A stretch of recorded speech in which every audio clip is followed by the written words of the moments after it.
നമ്മൾ എല്ലാവരും ജീവിതത്തിൽ ഒരിക്കലെങ്കിലും എല്ലാം അവസാനിച്ചു എന്ന് തോന്നിയ നിമിഷങ്ങളിലൂടെ കടന്നുപോയിട്ടുണ്ടാകും. ആഗ്രഹിച്ച ജോലി കിട്ടാതിരിക്കുമ്പോൾ, സ്നേഹിച്ചവർ കൈവിടുമ്പോൾ, അല്ലെങ്കിൽ കഠിനാധ്വാനം ചെയ്തിട്ടും പരാജയപ്പെടുമ്പോൾ ഉണ്ടാകുന്ന ആ ഒരു വികാരം, അതാണ് നിരാശ. സങ്കടം വരുന്നത് സ്വാഭാവികമാണ്. പക്ഷേ ആ നിരാശയിൽ തന്നെ തളർന്നു കിടന്നാൽ നമുക്ക് നഷ്ടപ്പെടുന്നത് നമ്മുടെ വരാനിരിക്കുന്ന നല്ല ദിവസങ്ങളാണ്. ഇന്ന് നമ്മൾ സംസാരിക്കുന്നത് നിരാശയെ എങ്ങനെ മറികടക്കാം എന്നതിനെക്കുറിച്ചാണ്. എന്തുകൊണ്ടാണ് നിരാശ ഉണ്ടാകുന്നത്? നിരാശ പെട്ടെന്നുണ്ടാകുന്ന ഒന്നല്ല. അതിന് പ്രധാനമായും 2 കാരണങ്ങളാണുള്ളത്. ഒന്ന്, അമിതമായ പ്രതീക്ഷകൾ. നമ്മൾ കാര്യങ്ങൾ പ്ലാൻ ചെയ്യുമ്പോൾ എല്ലാം പെർഫെക്റ്റ് ആയിരിക്കണമെന്ന് ആഗ്രഹിക്കുന്നു. യാഥാർത്ഥ്യം അതിൽ നിന്നും മാറുമ്പോൾ മനസ്സ് തളരുന്നു. 2, നിയന്ത്രിക്കാൻ കഴിയാത്ത കാര്യങ്ങൾ.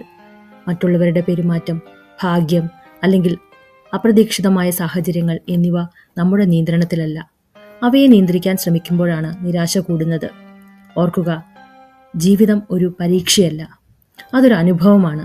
എല്ലാ പ്ലാനുകളും വിജയിക്കണമെന്ന് നിർബന്ധമില്ല. നെഗറ്റീവ് ചിന്തകളെ എങ്ങനെ നിയന്ത്രിക്കാം?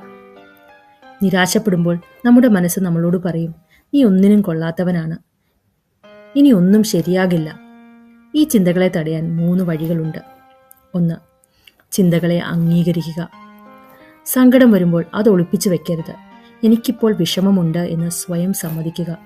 കരയണമെന്നുണ്ടെങ്കിൽ കരയുക. അത് മനസ്സിന്റെ ഭാരം കുറയ്ക്കാൻ സഹായിക്കും. 2, എന്തുകൊണ്ട് എന്നതിനു പകരം ഇനി എന്ത്. എന്തുകൊണ്ട് ഇത് എനിക്ക് സംഭവിച്ചു എന്ന് ചിന്തിക്കുന്നതിനു പകരം ഇനി എനിക്ക് എന്ത് ചെയ്യാൻ കഴിയും എന്ന് ചിന്തിച്ചു തുടങ്ങുക. 3, സോഷ്യൽ മീഡിയ ഒഴിവാക്കുക. മറ്റുള്ളവരുടെ ആഘോഷങ്ങൾ കാണുന്നത് നിങ്ങളുടെ നിരാശ കൂട്ടുകയുള്ളൂ. കുറച്ചു സമയം നിങ്ങളിലേക്ക് തന്നെ ചുരുങ്ങുക. വേദനയെ എങ്ങനെ പ്രചോദനമാക്കാം? ലോകത്തിലെ ഏറ്റവും വലിയ വിജയങ്ങളെല്ലാം ഉണ്ടായത് വലിയ പരാജയങ്ങളിൽ നിന്നാണ്. പരാജയത്തെ ഒരു പാഠമായി കാണുക. തോൽവി എന്നാൽ അവസാനമല്ല, മറിച്ച് എവിടെയാണ് തിരുത്തേണ്ടത് എന്നതിൻ്റെ സൂചനയാണ്. ചെറിയ ലക്ഷ്യങ്ങൾ വെക്കുക. വലിയ കാര്യങ്ങൾ ആലോചിച്ച് ടെൻഷൻ അടിക്കാതെ ഇന്ന് ചെയ്യാൻ കഴിയുന്ന ചെറിയൊരു കാര്യം ചെയ്യുക.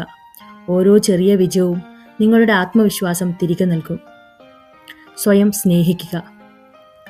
നിങ്ങളെ ഏറ്റവും കൂടുതൽ സഹായിക്കാൻ കഴിയുന്നത് നിങ്ങൾക്കു മാത്രമാണ്.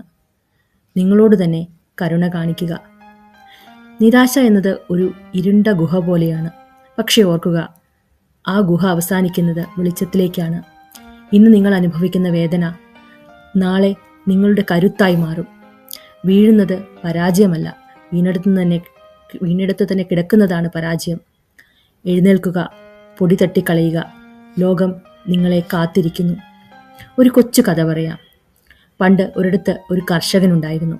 അദ്ദേഹത്തിന് പ്രായമായ ഒരു കഴുതയുണ്ടായിരുന്നു. ഒരു ദിവസം അബദ്ധത്തിൽ ഈ കഴുത പറമ്പിലെ ഒരു പഴയ വറ്റിയ കിണറ്റിൽ വീണുപോയി.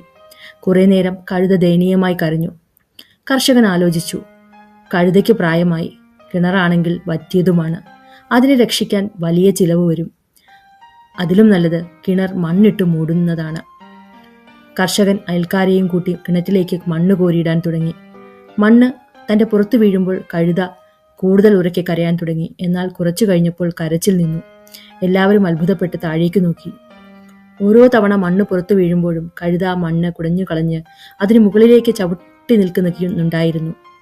മണ്ണ് വീഴുന്തോറും കഴുത ഉയരത്തിലേക്ക് വന്നുകൊണ്ടിരുന്നു.